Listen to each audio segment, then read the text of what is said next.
रूपा ने जब पहली बार उस साया को देखा तो उसने सोचा शायद कोई सपना है, काश वो सपना ही होता।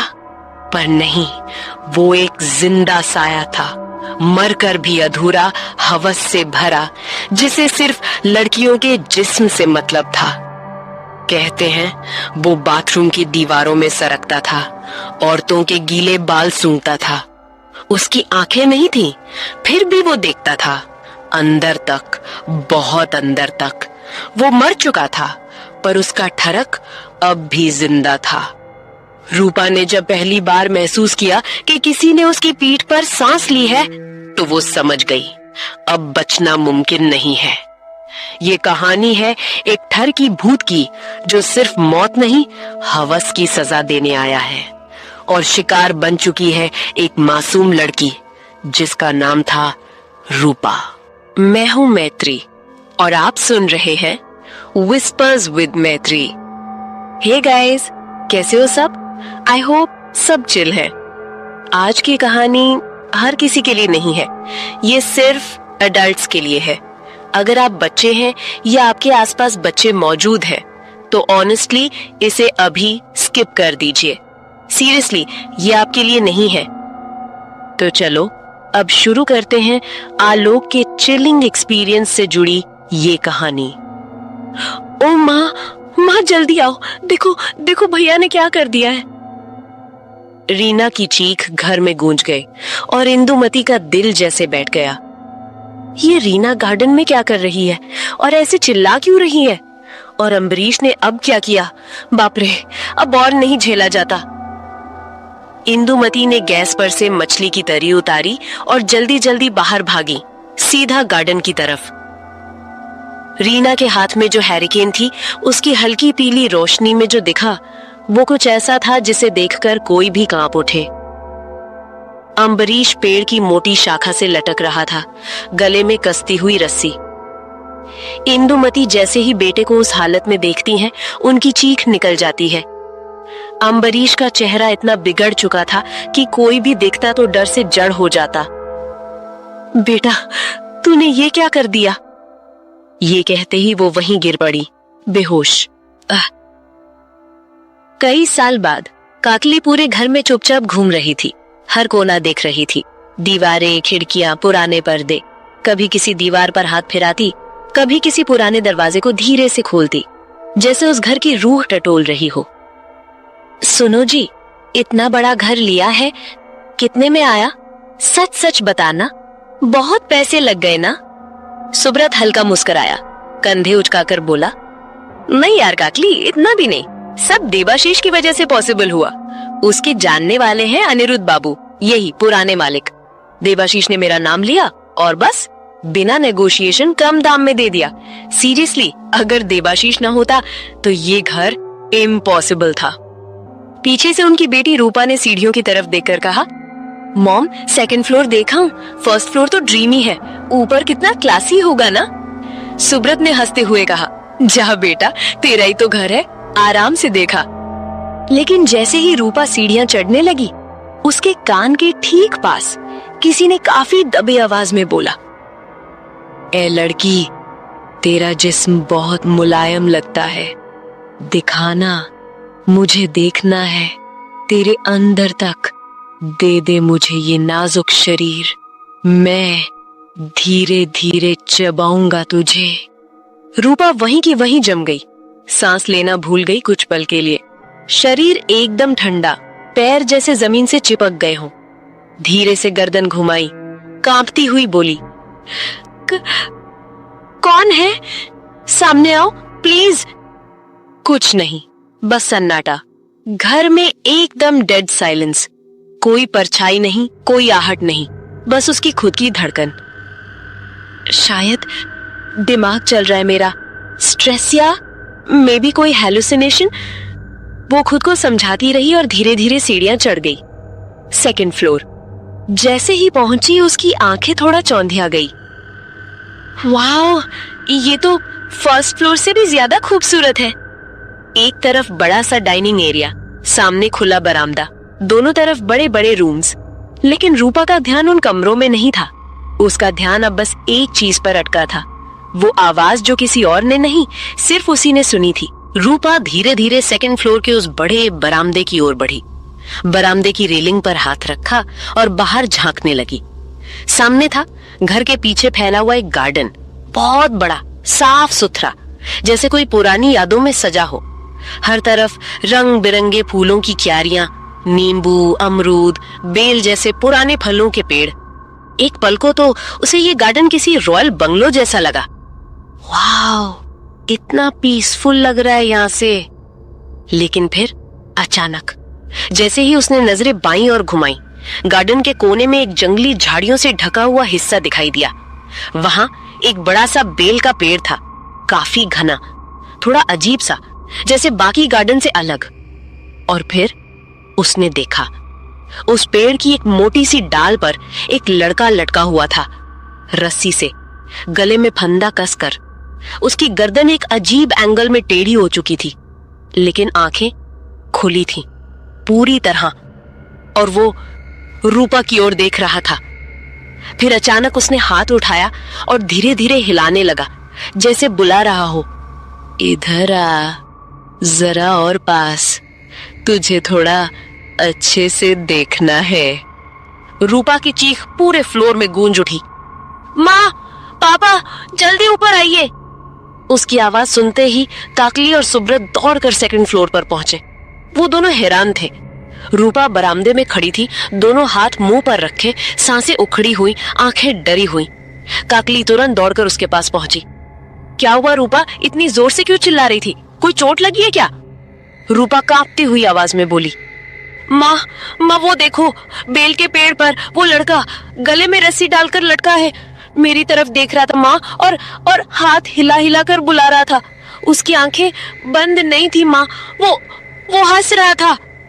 काकली और सुब्रत दोनों ने फौरन बरामदे से बाहर झांक कर देखा, गार्डन के उस हिस्से को ध्यान से देखा, बेल के पेड़ की ओर। लेकिन वहां कोई नहीं था, सिर्फ हल्की हवा और पत्तों की सरसराहट। काकली ने रूपा को झेड़ते हुए कहा, पगली कहीं की, वहां कोई नहीं है, तेरी आंखें धोखा खा गई होंगी। इतने टेंशन में थी ना सब पैकिंग शैकिंग के, कुछ भी देख लिया होगा। रूपा ने कांपती आंखों से दोबारा उस पेड़ की ओर देखा। अभी तो वही था, अभी यहीं, इतनी जल्दी कैसे गायब हो सकता है? काकली ने थोड़े इरिटेशन से कहा।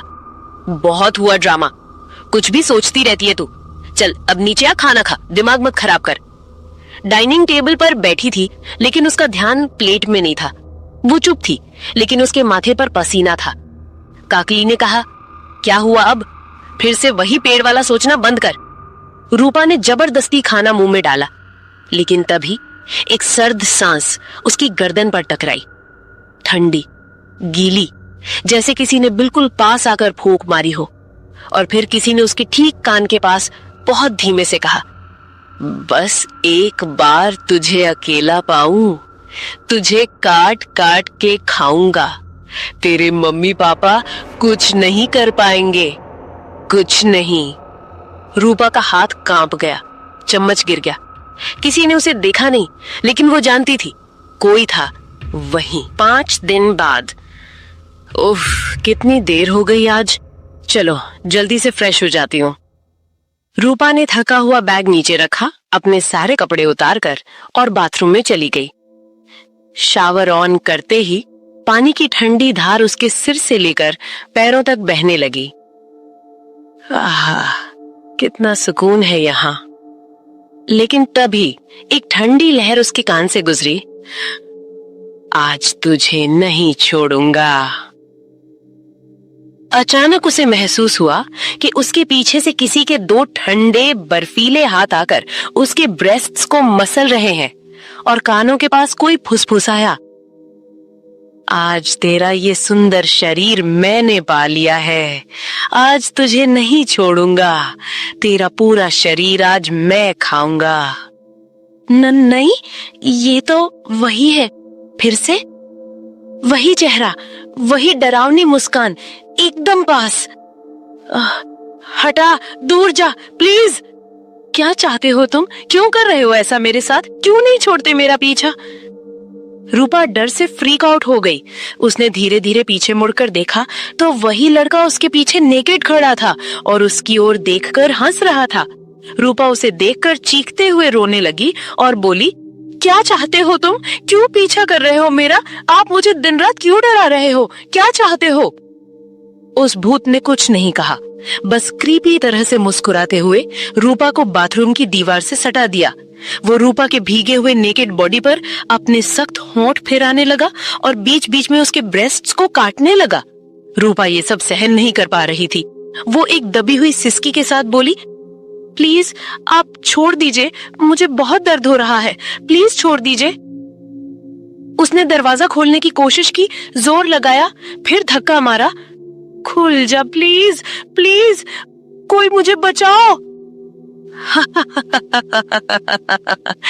डर लग रहा है ना? और लगेगा।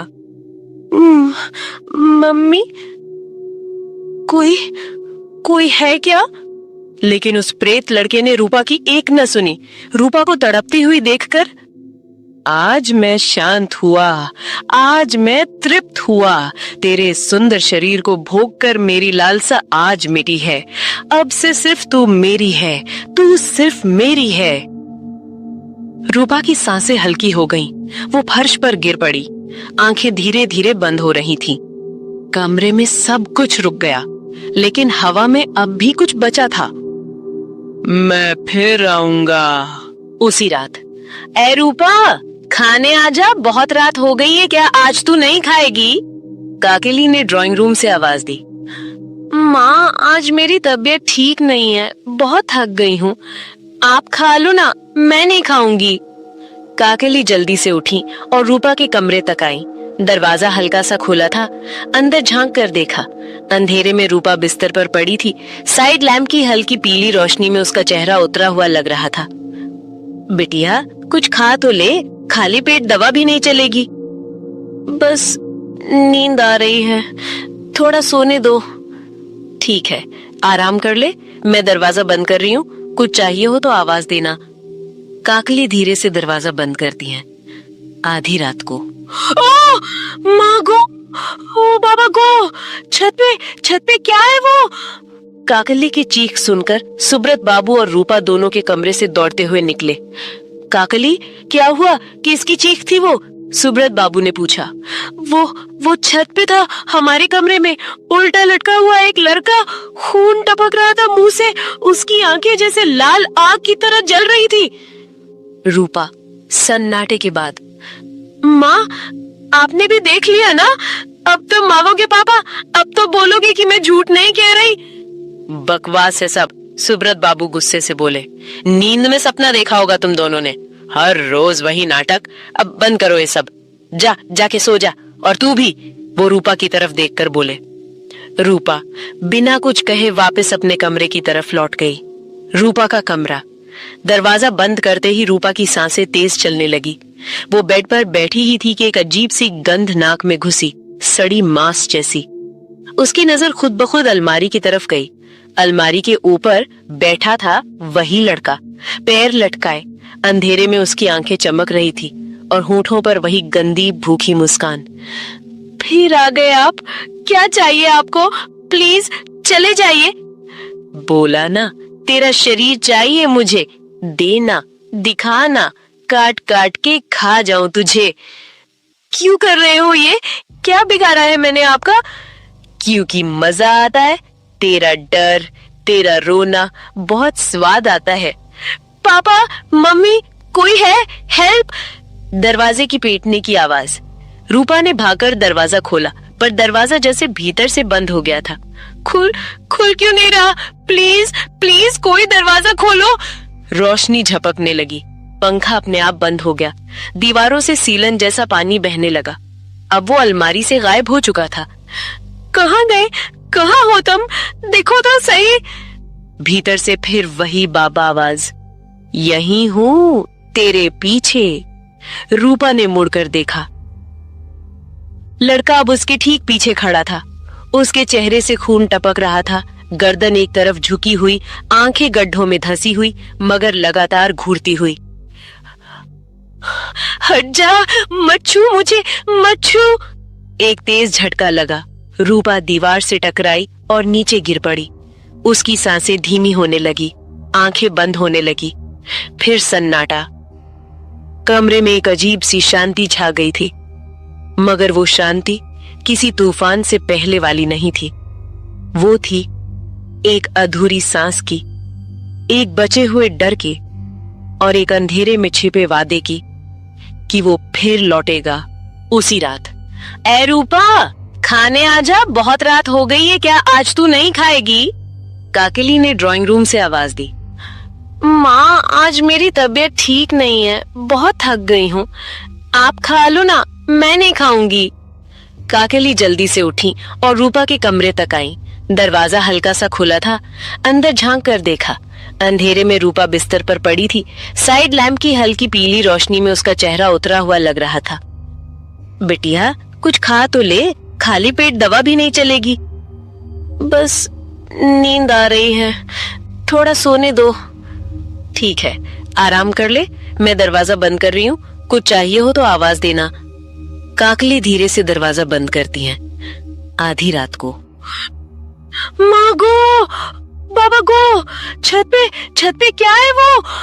काकली की चीख सुनकर सुब्रत बाबू और रूपा दोनों के कमरे से दौड़ते हुए निकले।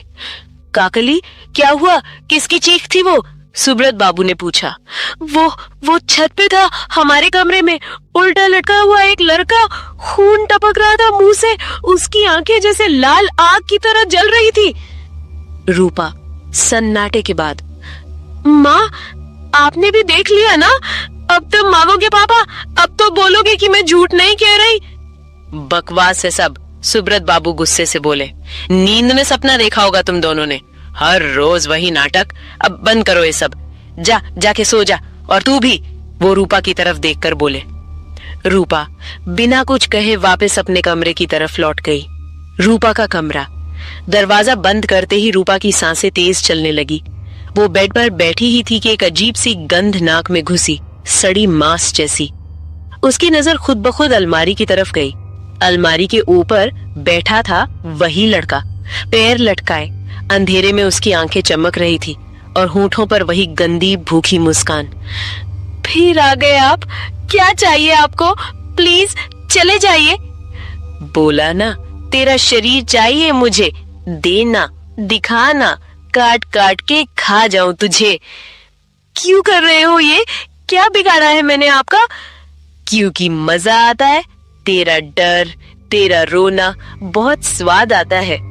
पापा, मम्मी, कोई है? हेल्प! दरवाजे की पीटने की आवाज। रूपा ने भागकर दरवाजा खोला, पर दरवाजा जैसे भीतर से बंद हो गया था। खुल क्यों नहीं रहा? प्लीज प्लीज कोई दरवाजा खोलो। रोशनी झपकने लगी। पंखा अपने आप बंद हो गया। दीवारों से सीलन जैसा पानी बहने लगा। अब वो अलमारी से गायब हो चुका था। कहाँ गए? कहाँ हो तुम? देखो तो सही। भीतर से फिर वही बाबा आवाज। यही हूँ, तेरे पीछे। रूपा ने मुड़कर देखा। लड़का अब उसके ठीक पीछे खड़ा था। उसके चेहरे से खून टपक रहा था, गर्दन एक तरफ झुकी हुई, आंखें गड्ढों में धसी हुई, मगर लगातार घूरती हुई। हट जा, मत छू मुझे, मत छू। एक तेज झटका लगा। रूपा दीवार से टकराई और नीचे गिर पड़ी। उसकी सांसें धीमी होने लगी, आंखें बंद होने लगी। फिर सन्नाटा। कमरे में एक अजीब सी शांति छा गई थी, मगर वो शांति किसी तूफान से पहले वाली नहीं थी। वो थी एक अधूरी सांस की, एक बचे हुए डर की और एक अंधेरे में छिपे वादे की कि वो फिर लौटेगा।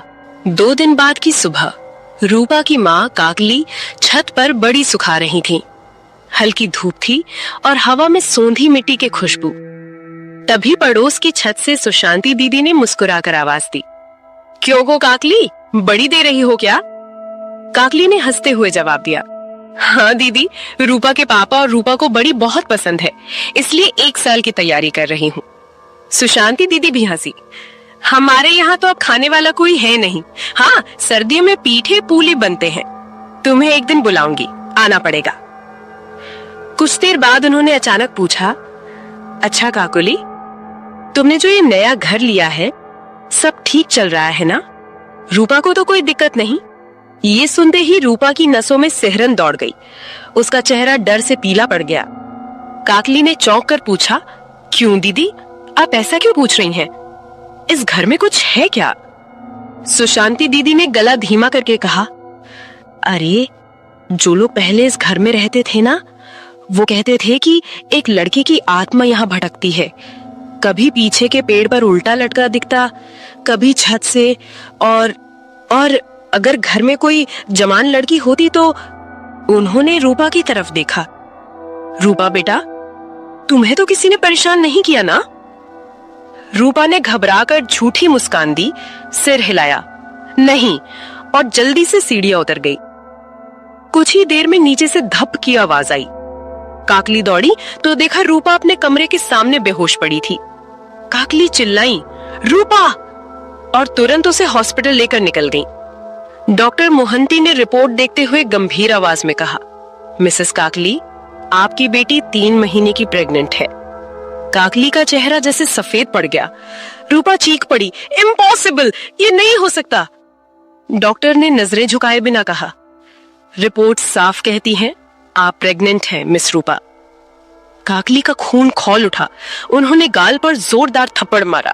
हरामजादी, किसका है ये बच्चा? बाल पकड़कर खींचती हुई रूपा को घर ले आई। सुब्रत बाबू को जैसे बिजली लग गई। उन्होंने भी एक थप्पड़ मारा।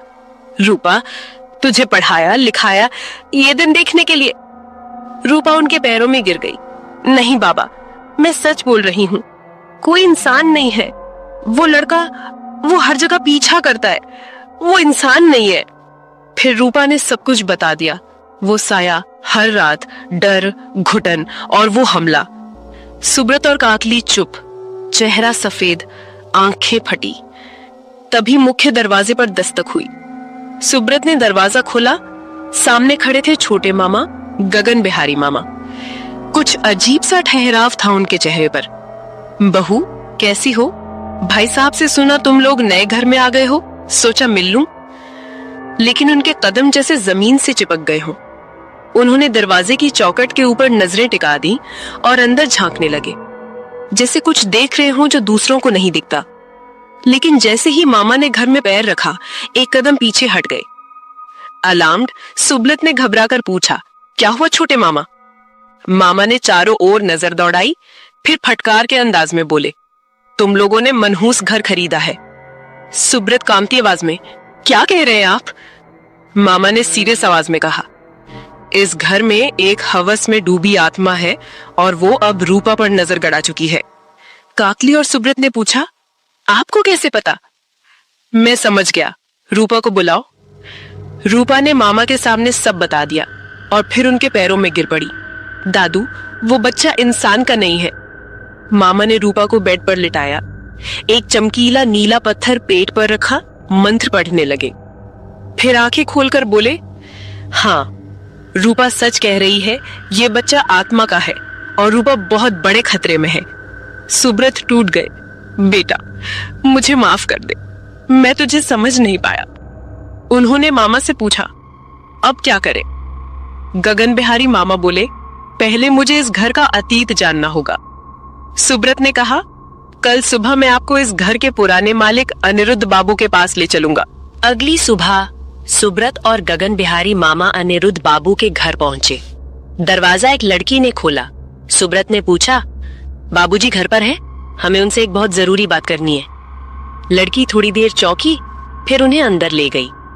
अनिरुद्ध बाबू कमरे में आए। उन्होंने पूछा, आप इस सुबह सुबह मेरे घर किस लिए आए हैं? सुब्रत ने कहा, अनिरुद्ध बाबू, आपकी मदद की हमें बहुत जरूरत है। वो घर पहले आपका था ना?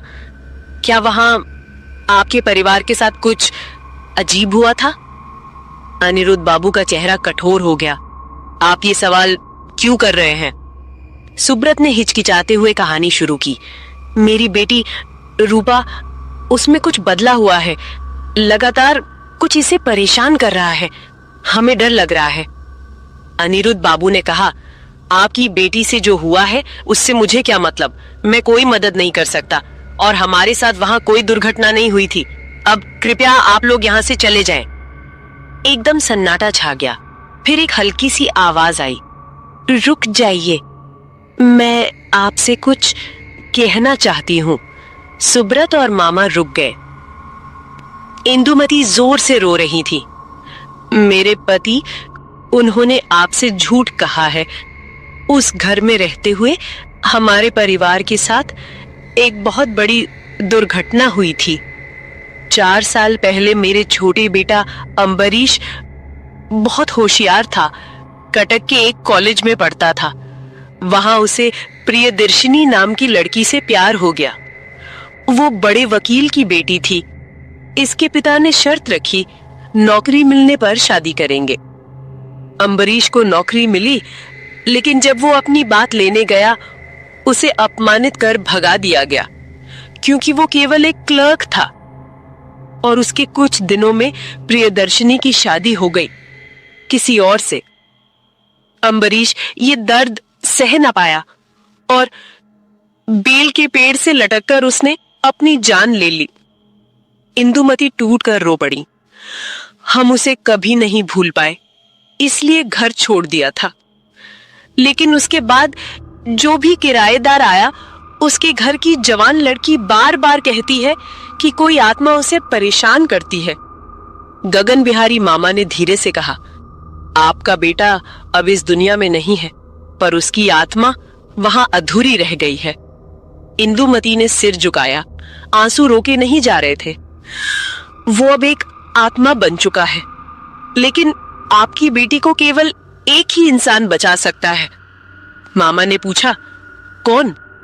इंदुमती ने फुसफुसाया, गांव के दक्षिण शमशान में रहता है एक ओझा, नाम भैरव महापात्रा। सुब्रत और मामा ने एक दूसरे को देखा और तुरंत निकल पड़े उस ओझा तक पहुंचने के लिए। इंदुमती से ओझा का पता लेकर सुब्रत और गगन बिहारी मामा शाम ढलने से पहले शमशान की ओर निकल पड़े। सूरज का लाल सुर्ख गोला नीचे ढल रहा था और उनके चारों ओर पसरा हुआ सन्नाटा हल्की हवा के साथ सरसराता जा रहा था। शमशान में एक पुराना पीपल का पेड़ था। उसी के नीचे एक छोटी सी झोपड़ी से हल्की पीली रोशनी छनकर बाहर आ रही थी। जैसे ही उन्होंने झोपड़ी के सामने आकर आवाज दी, एक लंबा चौड़ा कद वाला आदमी बाहर निकला। शरीर काला, आंखों में तीखी चमक और हाथ में लोहे का त्रिशूल। वो थे ओझा, भैरव महापात्र। ओझा ने दोनों को घूरते हुए कहा, मैं जानता हूं तुम लोग किस मुसीबत में फंसकर मेरे पास मदद मांगने आए हो। सुब्रत कुछ बोलता, उससे पहले ही ओझा ने आंखें बंद कर ली। कुछ पलों तक चुप्पी छाई रही। फिर ओझा बोले, उस आत्मा से तुम्हारी बेटी की रक्षा मैं करूंगा। उसकी मुक्ति मेरे ही हाथों लिखी है। लेकिन मुझे अभी तुम्हारे घर चलना होगा। उससे पहले तुम्हें एक मैरिड औरत की ताजी चिता की राख का इंतजाम करना होगा। सुब्रत हकला गया, ओझा जी, ताजी चिता की राख कहां से मिलेगी? ये कैसे होगा? ओझा ने हल्की सी मुस्कान दी, मिल जाएगी, तुम बस घर जाओ, मैं आता हूं। सुब्रत और मामा वापस लौटने लगे। वापस जाते हुए उन्होंने देखा, सामने एक चिता जल रही थी। वो चिता एक नवविवाहिता की थी।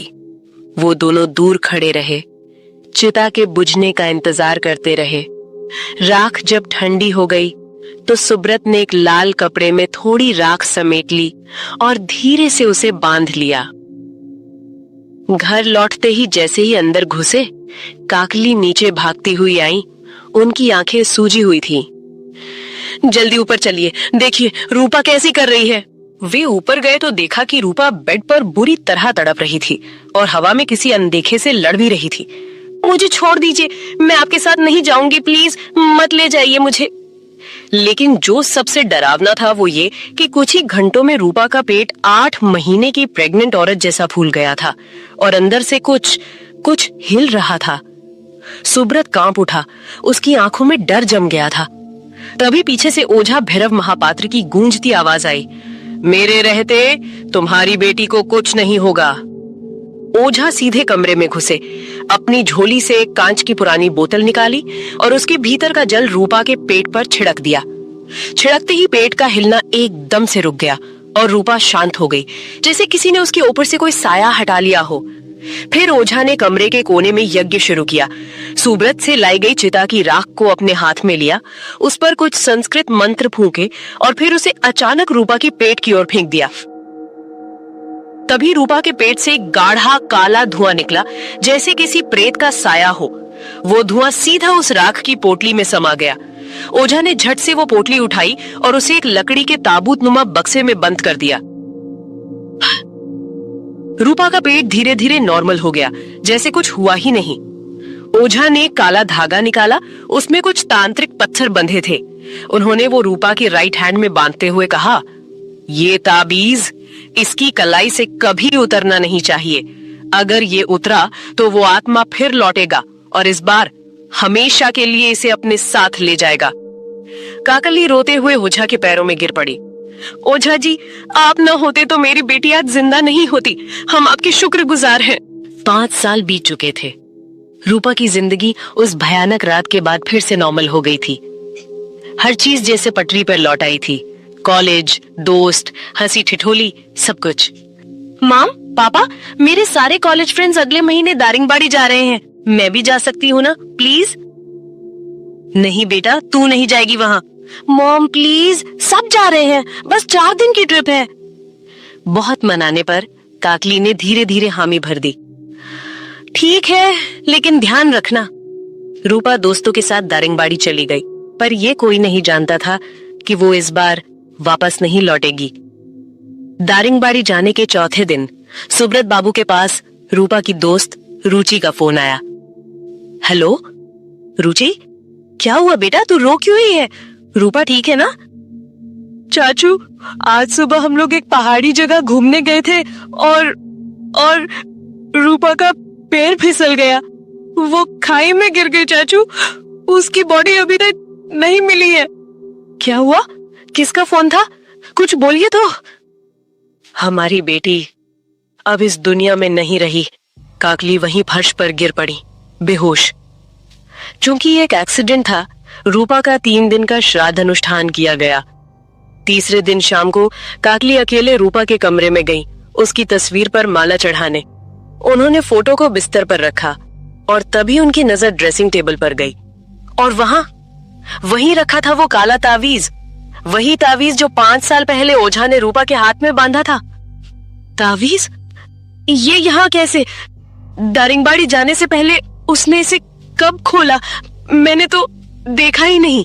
काकली के हाथ कांपने लगे, आंखों से आंसू बह निकले। दिल के किसी कोने में एक डर फिर से जग गया था। तो दोस्तों, ये थी आज की कहानी। बताओ, थोड़ा डर तो लगा ना? अगर ये कहानी आपको कुछ पल के लिए भी थमा गई हो तो बस एक लाइक जरूर कर देना और कमेंट में बताना कि कौन सा हिस्सा सबसे ज्यादा अंदर तक चुभा। और हाँ, चैनल को सब्सक्राइब करना मत भूलना। मैं फिर मिलूंगी एक और डरावनी दास्तान के साथ, सिर्फ विस्पर्स विद मैत्री पर।